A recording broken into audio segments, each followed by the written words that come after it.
¿Alguna vez se ha sentido como un vaso roto en las manos de Dios? Ora busca, se esfuerza, pero todo lo que parece suceder es otra grieta, otra pérdida, otro pedazo de usted que se va. Mira su vida y ve los añicos de sus sueños, el polvo de sus planes y el silencio donde antes había certeza. Y en medio de este doloroso proceso, una pregunta resuena en lo más profundo de su alma. Dios, ¿por qué me está quebrantando tanto? Sentimos el dolor de la pérdida, la humillación del fracaso, la soledad del desierto, y nuestra primera reacción es pensar que algo anda mal. Concluimos que fuimos abandonados, que erramos el camino, o, peor aún, que Dios se olvidó de nosotros. Pero, ¿y si le dijera que este quebrantamiento no es el fin de su historia, sino el comienzo de su verdadero llamado? ¿Y si cada pieza rota fuera, en realidad, la remoción de algo que le impedía alcanzar el propósito para el cual fue creado? Antes de continuar, comente aquí abajo desde qué ciudad nos está viendo. Esto nos ayuda a conocerle mejor y a difundir este mensaje a aún más personas. Y no olvide suscribirse al canal, dejar su me gusta y compartir este video con alguien que necesite escuchar esta palabra. Hombres como Billy Graham, quienes hablaron a multitudes y vieron naciones doblegarse ante Cristo, entendieron un principio que nuestra generación parece haber olvidado. Dios no usa a hombres y mujeres que se sienten fuertes, sino a aquellos que han sido vaciados de sí mismos. Él no construye sobre la fundación de nuestro orgullo, sino sobre las ruinas de nuestra autosuficiencia. El poder de Dios no fluye a través de canales llenos de sí, sino a través de vasos quebrados y rendidos. El error que muchos de nosotros cometemos es buscar la unción sin antes abrazar el altar del sacrificio.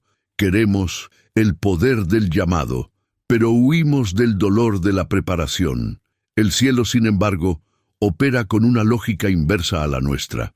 Para Dios, el quebrantamiento no es una señal de rechazo, sino de elección. Es la forma en que Él nos vacía de lo que es nuestro para llenarnos de lo que es suyo. Es el entrenamiento intensivo para un nivel de autoridad e intimidad que nuestra fuerza humana jamás podría soportar. Hoy vamos a sumergirnos en una verdad que puede transformar su perspectiva sobre su sufrimiento. Vamos a desvelar 7 quebrantamientos específicos que, lejos de ser señales de su fin, son los anuncios divinos de que Dios lo está preparando para un llamado mayor. Cada uno de estos procesos es una etapa en el laboratorio de Dios, donde Él lo moldea, lo purifica y lo capacita para llevar un peso de gloria que usted ni siquiera imagina. Veremos que el dolor que siente hoy puede ser el acta de nacimiento del ministerio que Dios quiere liberar a través de usted mañana.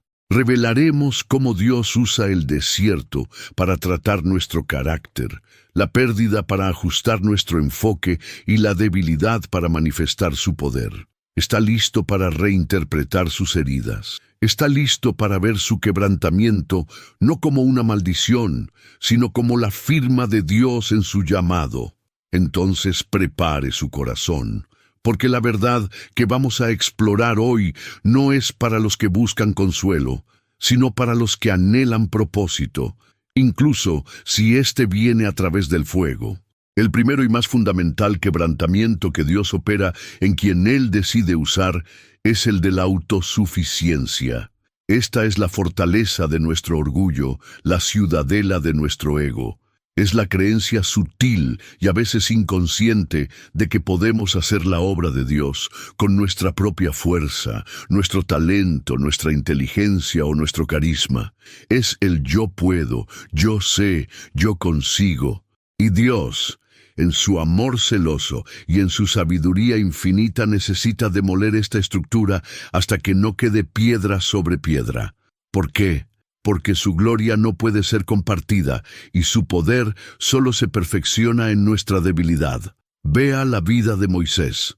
En los primeros 40 años, él era el príncipe de Egipto. Tenía la mejor educación, acceso al poder, conocimiento militar y político. Era, a los ojos del mundo, el hombre más capacitado de su época. Y con esa fuerza intentó iniciar su ministerio. Vio a un egipcio maltratando a un hebreo y en su propia fuerza actuó. Mató al hombre.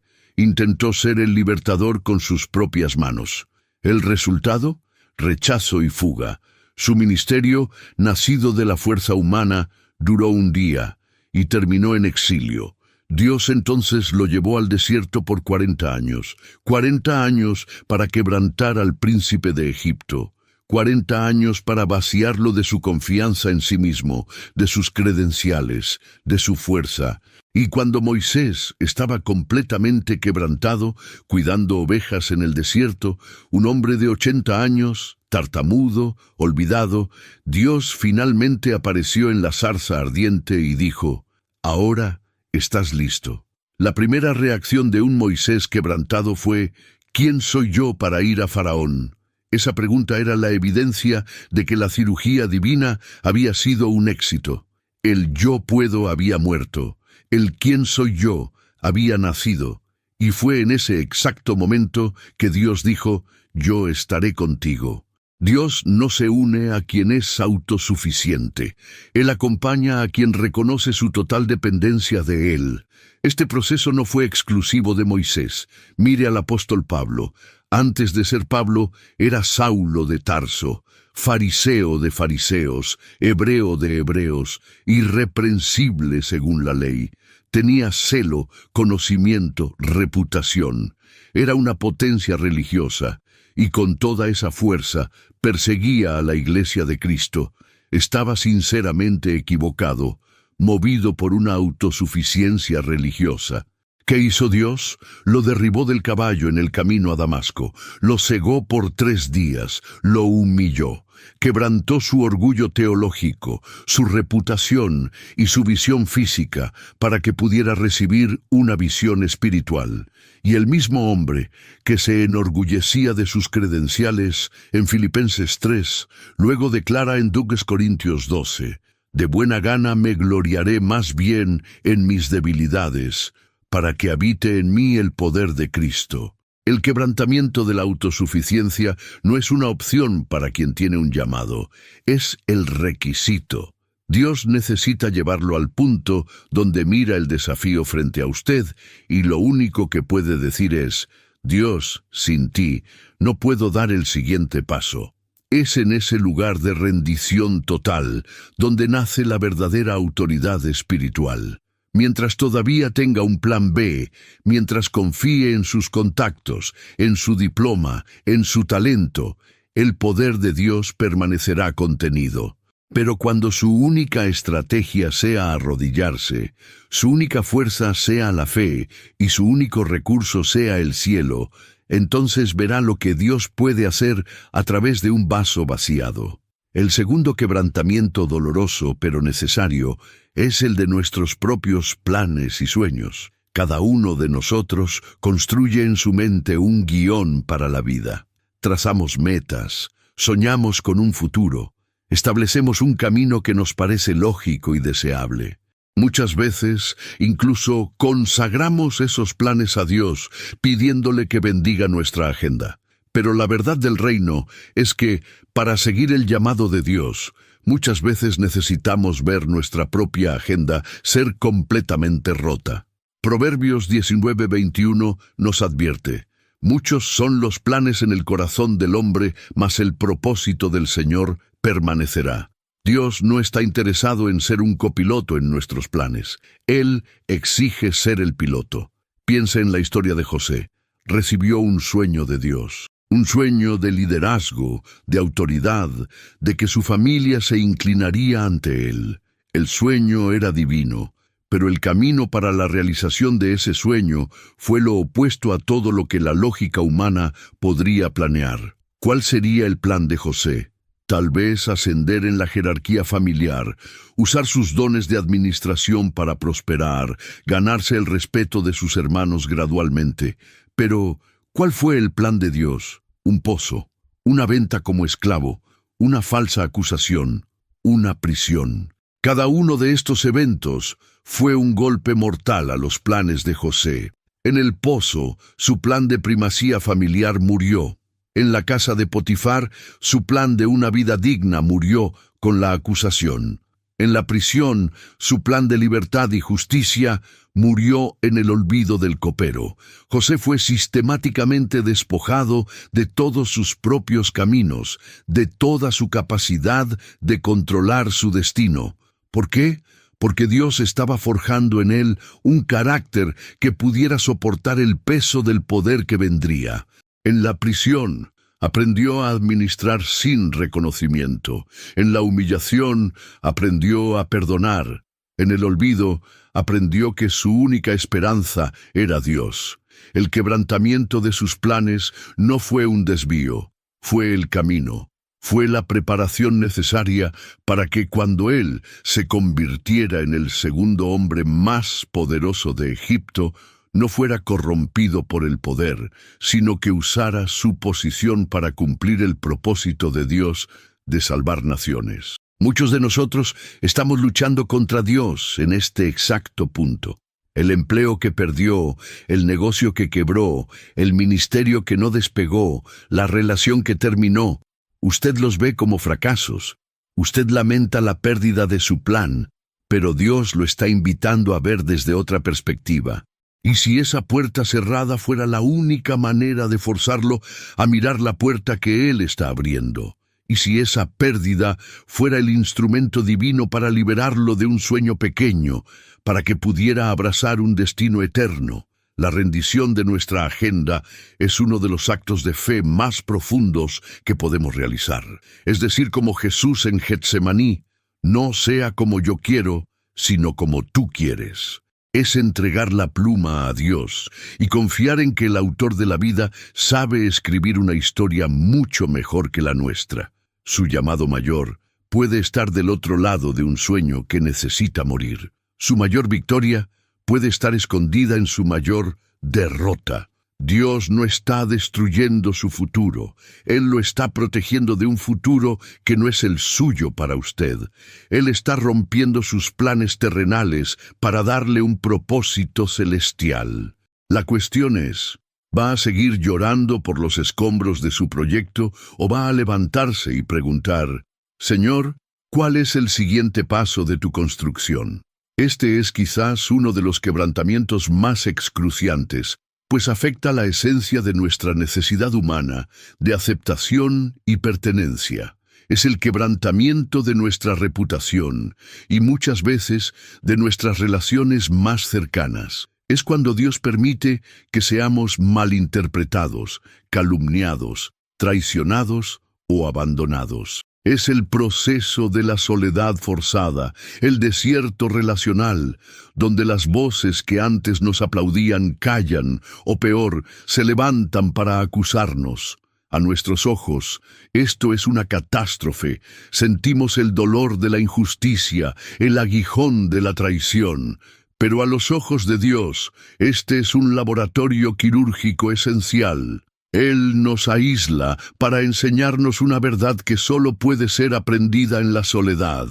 Él es nuestra única fuente de validación. Mire la vida de David.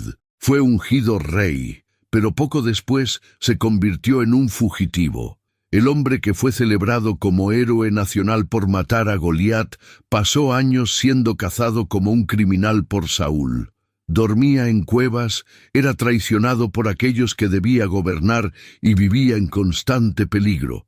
Su reputación fue destruida, sus relaciones fueron puestas a prueba hasta el límite, y fue en ese lugar de quebrantamiento absoluto donde el corazón de David fue forjado. En las cuevas de la soledad escribió los Salmos. Fue en el abandono humano donde aprendió a declarar, «El Señor es mi pastor, nada me faltará». Fue en la persecución donde aprendió a decir, «Aunque un ejército acampe contra mí, mi corazón no temerá». Dios permitió que la aprobación de los hombres fuera retirada de David para que él aprendiera a vivir únicamente de la aprobación de Dios. Tuvo que perder el apoyo del palacio para encontrar el sustento del cielo. Y cuando finalmente se sentó en el trono, No era un rey que dependía de la opinión pública, sino un rey cuyo corazón era conforme al corazón de Dios. Esta verdad se repite en toda la Escritura. Job, un hombre justo, perdió todo, y sus amigos, en vez de consolarlo, vinieron a acusarlo, destruyendo su reputación y cuestionando su integridad. Jesús, el Hijo de Dios, fue traicionado por un discípulo, negado por otro y abandonado por todos. Pablo fue dejado por muchos de sus colaboradores y enfrentó oposición constante de aquellos a quienes intentaba servir. ¿Por qué Dios permite esto? Porque el llamado mayor exige un nivel de resiliencia espiritual que no puede ser construido en medio de aplausos. La dependencia de la aprobación humana es una de las cadenas más peligrosas para un líder. Nos hace manipulables, nos hace comprometer la verdad a cambio de aceptación y nos impide tomar decisiones impopulares que el reino exige. Dios, en su amor, corta esa cadena. Él permite el quebrantamiento de nuestra imagen para que nuestra identidad sea refundada en Él. Si usted está pasando por un tiempo de aislamiento, de malentendidos, de traición, no se desespere, no se amargue. Entienda que está en un terreno sagrado. Dios le está enseñando a escuchar su voz por encima de todas las demás. Él lo está liberando de la prisión de la opinión ajena. Él está forjando en usted una confianza inquebrantable que no depende de circunstancias o de personas. Abrace al silencio del desierto, pues es en él donde Dios habla más alto. Y cuando Él lo levante, no será movido por aplausos ni destruido por críticas, pues su validación vendrá únicamente del trono. El cuarto quebrantamiento es más sutil, pero igualmente poderoso. Es el quebrantamiento de nuestras cajas teológicas y religiosas. Todos nosotros, a lo largo de nuestra caminata de fe, construimos sistemas, doctrinas y tradiciones que nos dan seguridad.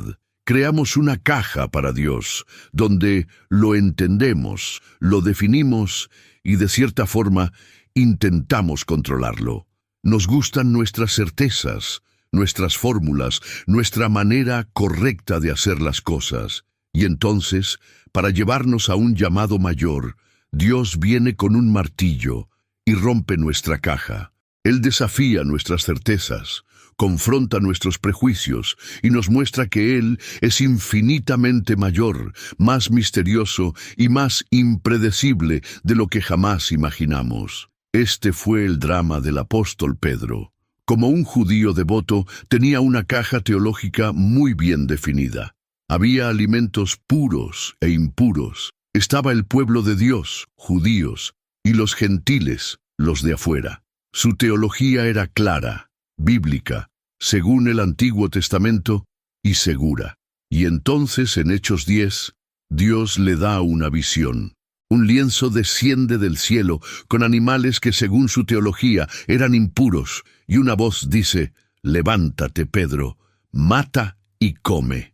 La respuesta de Pedro es la de todo hombre religioso apegado a su caja. «De ninguna manera, Señor, porque ninguna cosa común o inmunda he comido jamás». Él estaba corrigiendo a Dios, basándose en su propia teología. Dios tuvo que repetir la lección 3 veces. Lo que Dios limpió, no lo llames tú común. Dios estaba rompiendo la caja teológica de Pedro. Lo estaba forzando a entender que el plan de salvación era mayor de lo que pensaba, que el amor de Dios no se limitaba a su pueblo. Este quebrantamiento fue doloroso y confuso para Pedro, pero fue absolutamente esencial. Sin él, el Evangelio podría nunca haber llegado a los gentiles de forma oficial. El llamado de Pedro para ser un pilar de la Iglesia universal exigía la demolición de su exclusivismo religioso. Muchos de nosotros estamos viviendo este quebrantamiento hoy. La oración que no fue respondida de la forma que su teología decía que sería. La crisis que sacudió su fe inquebrantable. El descubrimiento de que Dios actúa de maneras que no encajan en sus patrones denominacionales. Esto no es una señal de que usted está perdiendo la fe. Es una invitación a una fe más profunda y más auténtica. Dios lo está liberando de una fe en un sistema para llevarlo a una fe en Él. Él está rompiendo el ídolo de su propia comprensión para que pueda adorar al Dios que está más allá de la comprensión. Un llamado mayor exige una mente expandida, un corazón flexible y la humildad de admitir: Dios, no lo sé todo. Mientras estemos atrapados en nuestras fórmulas, limitaremos lo que Dios puede hacer a través de nosotros.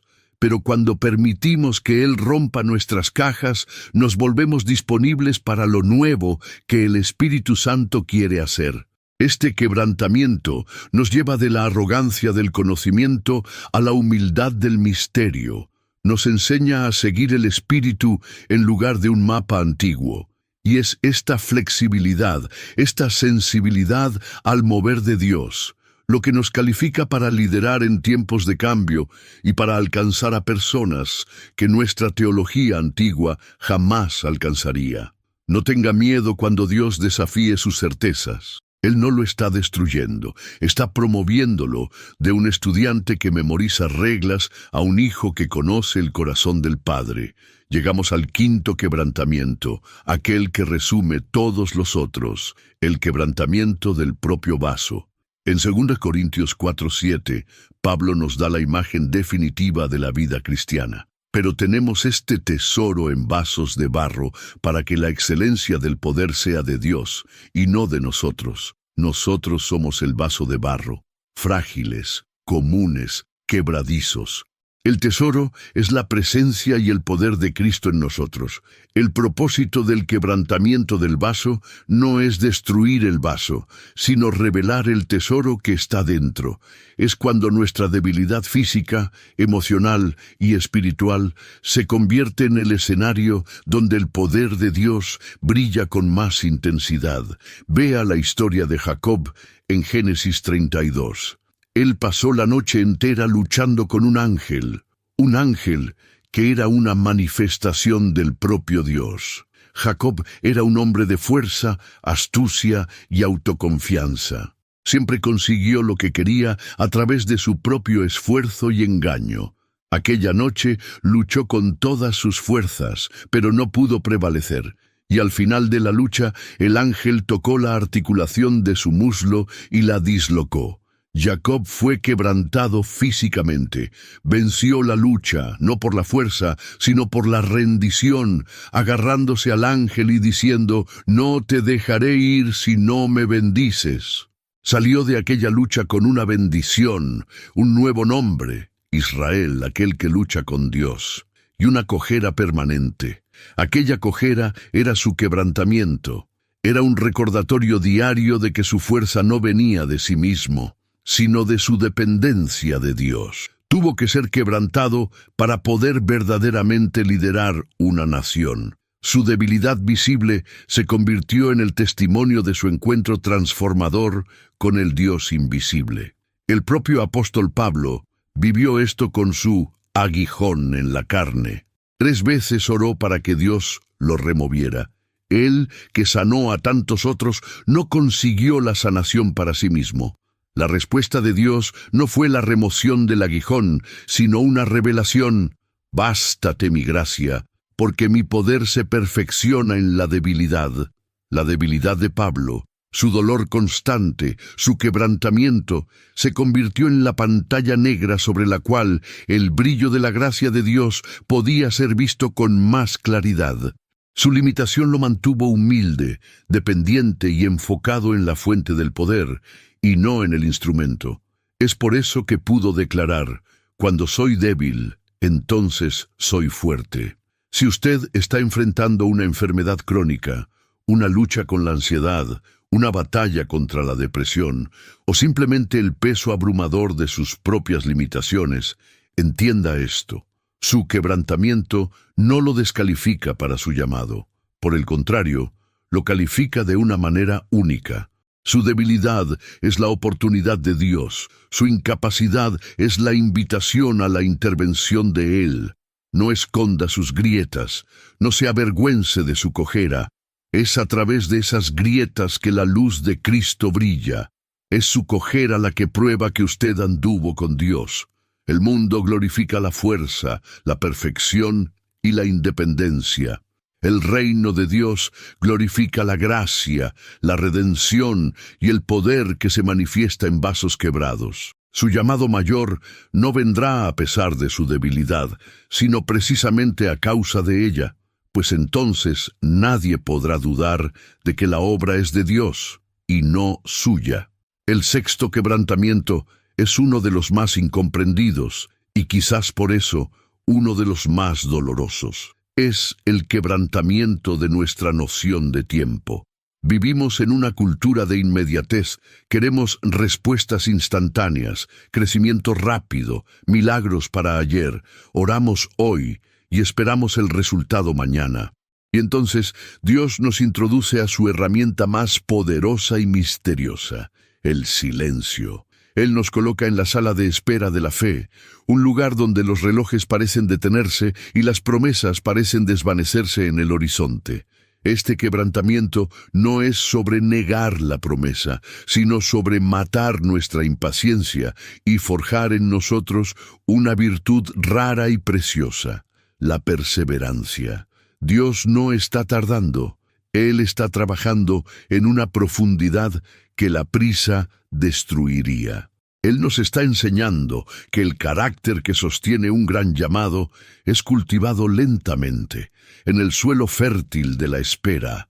Es en el valle del silencio, donde nuestra fe deja de ser una emoción y se convierte en una convicción inquebrantable. Nadie en la Escritura personifica este quebrantamiento como el padre de la fe, Abraham. En Génesis 12, Dios le hace una promesa espectacular. Haré de ti una gran nación, y te bendeciré, y engrandeceré tu nombre. El problema, él tenía 75 años, y su esposa Sara era estéril. La promesa era clara, pero el cronograma era de Dios, y lo que siguió no fue el cumplimiento inmediato, sino 25 largos años de espera. 25 años. Piense en ello. Años viendo a Sara envejecer aún más, años de vecinos burlándose, años de dudas susurrando en su mente. Y en medio de esa espera, la impaciencia humana se manifestó. Abraham y Sara intentaron ayudar a Dios. Crearon el plan B, Agar. Intentaron producir la promesa con la fuerza de la carne, y el resultado fue Ismael. Conflicto, dolor y una complicación que resuena hasta hoy. ¿Qué nos enseña esta falla? Que nuestra prisa siempre genera una versión inferior y problemática de la promesa de Dios. El silencio de Dios era una prueba. ¿Confiará en mi tiempo perfecto o intentará construir su propio atajo?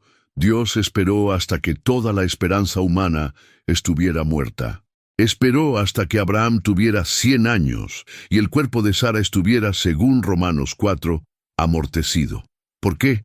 Para que, cuando Isaac finalmente naciera, nadie, ni Abraham, ni Sara, ni el mundo, pudiera tener ninguna duda de que aquello era obra de Dios y no del hombre. El quebrantamiento del tiempo de Abraham lo vació de toda confianza en su propia capacidad de generar la promesa.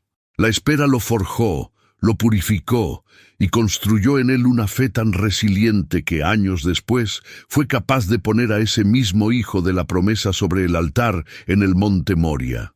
Aprendió en la sala de espera que el Dios que puede dar vida a un vientre muerto también puede resucitar a un hijo sacrificado. La fe que obedece en el sacrificio es forjada en la perseverancia de la espera. Si usted está en un largo periodo de espera, entienda lo que Dios está haciendo. Él no se olvidó de usted. Lo está matriculando en la escuela de la perseverancia. Mire a José. 13 años pasaron entre la fosa y el trono, y buena parte de ese tiempo fue en el olvido total de la prisión. Mire a David. Cerca de 15 años entre ser ungido rey y sentarse en el trono. Años huyendo como un animal. Mire al propio Jesús, 30 años de silencio y anonimato en Nazaret para apenas 3 años de ministerio público. La preparación es casi siempre más larga que la manifestación. Dios está usando este tiempo para arrancarle la ansiedad, para enseñarle a descansar en Él y para purificar sus motivos. ¿Quiere el llamado por el llamado o lo quiere por encima del llamado? La espera revela la respuesta. Por lo tanto, no desprecie el silencio. No aborte el proceso con un plan Agar. Abrace a la espera como un entrenamiento sagrado. Es en ese lugar de aparente inactividad donde Dios está construyendo la estructura interna capaz de soportar el peso de la gloria que Él está a punto de liberar en su tiempo perfecto. El séptimo y último quebrantamiento que anuncia un llamado mayor es uno de los más pragmáticos y aterradores, el quebrantamiento de nuestros recursos. Es cuando Dios permite que nuestra seguridad financiera se evapore. Es el empleo perdido, el negocio que no prospera, la cuenta bancaria que llega a cero. Es el momento en que miramos nuestras manos y las encontramos vacías, en un mundo que mide el valor y la seguridad por la abundancia material. Este quebrantamiento nos lleva al lugar del pánico.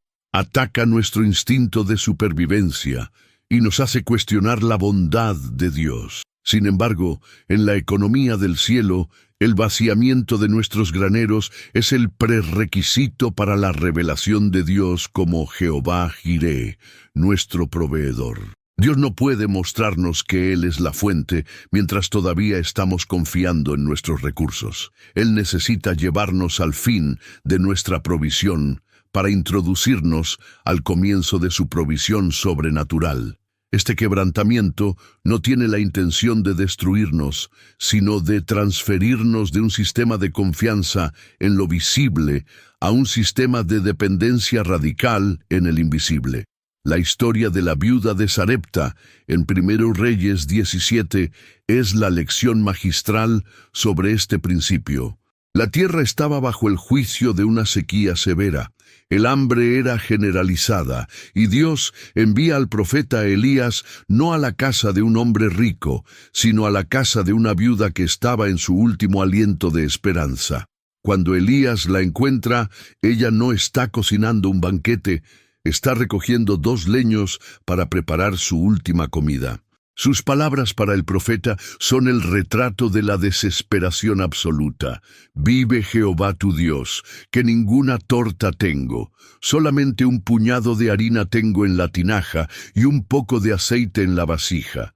Y ahora recogía 2 leños para entrar y prepararlo para mí y para mi hijo, para que lo comamos y nos muramos. Ella no tenía un plan B. Su plan era comer y morir. Es en este exacto punto, el punto de recurso cero, donde Dios interviene. Y lo que Él pide a través del profeta es humanamente absurdo y cruel. Hazme a mí primero de ello una pequeña torta, y después harás para ti y para tu hijo. Dios le pidió lo último. Le pidió que sembrara su última semilla de supervivencia en un acto de fe radical. Piense en la lógica humana. Dios, primero dame, y después yo daré. Pero la lógica del reino es inversa. De primero, confíe primero, obedezca en medio de su falta, y entonces verá mi provisión. La viuda podría haber argumentado, podría haber llamado a Elías insensible, pero ella obedeció. Y en el momento en que ella liberó lo último, la provisión sobrenatural fue activada. La harina de la tinaja no escaseó, ni el aceite de la vasija menguó, conforme a la palabra de Jehová. El milagro no estaba esperando en la despensa, estaba esperando del otro lado de su obediencia. El quebrantamiento de sus recursos fue el escenario para la manifestación del poder sustentador de Dios. Este principio se ve repetidamente. En la alimentación de los 5,000, Jesús no crea pan de la nada. Él pregunta, ¿qué tienen ustedes? Él comienza con los 5 panes y 2 peces insuficientes de los discípulos, los rompe y entonces los multiplica. Dios quiere su insuficiente en sus manos. Él quiere su último dólar, su última gota de energía, su última gota de esperanza. Si usted está enfrentando una crisis financiera, Si la incertidumbre material está gritando en sus oídos, entienda que está en un terreno sagrado. Dios lo está invitando a un nivel más profundo de confianza.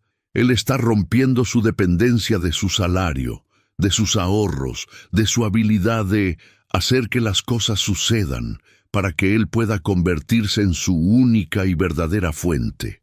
Un llamado mayor muchas veces exige recursos que usted no posee. Y Dios necesita entrenarlo ahora, en lo poco, a confiar en Él, para que cuando Él lo ponga sobre lo mucho, usted no confíe en las riquezas, sino en el Dios de las riquezas. Su quebrantamiento financiero no es su fin, es su iniciación en la vida de fe, donde el pan de cada día es, de hecho, un milagro diario.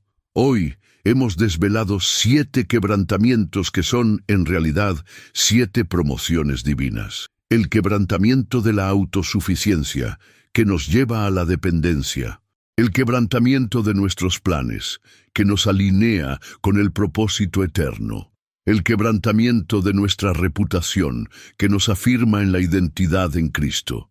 El quebrantamiento de nuestras cajas teológicas, que nos abre a la inmensidad de Dios. El quebrantamiento del vaso, que revela el poder que habita en nosotros. El quebrantamiento de nuestro tiempo, que forja la perseverancia en el silencio. Y el quebrantamiento de nuestros recursos, que nos revela a Dios como nuestro único y verdadero proveedor. Quizás, al escuchar esto, usted haya identificado su vida en cada una de estas etapas. Ve los añicos esparcidos a su alrededor. El dolor es real. Las lágrimas son válidas. Pero a partir de hoy, lo invito a cambiar su perspectiva. No mire esos añicos como los restos de un fracaso, sino como las piezas de un mosaico que Dios está armando. Cada pedazo roto tiene un lugar en su diseño soberano. El alfarero no rompe el vaso por ira, sino por amor. Lo rompe para remover las impurezas, para remodelarlo, para hacerlo más grande, más fuerte y más capaz de contener el aceite nuevo que Él quiere derramar. El llamado que Dios tiene para usted es demasiado grande para el usted de ayer. Exige un nuevo usted, forjado en el fuego de la aflicción, purificado por las lágrimas del quebrantamiento y sostenido únicamente por la gracia. Por lo tanto, si usted está en medio de uno de estos procesos, no resista, ríndase al proceso, entregue los añicos en las manos del alfarero. Dígale: Señor, heme aquí. Quebrántame, moldéame, lléname, úsame. Su rendición en el valle del quebrantamiento es lo que determinará la altitud de su vuelo en el cumplimiento de su llamado. El mayor honor no es evitar el quebrantamiento, sino ser considerado digno de ser quebrantado por el Maestro para un propósito mayor. Y ese propósito es su gloria, manifestada a través de su vida, un vaso roto pero desbordante del poder de Dios.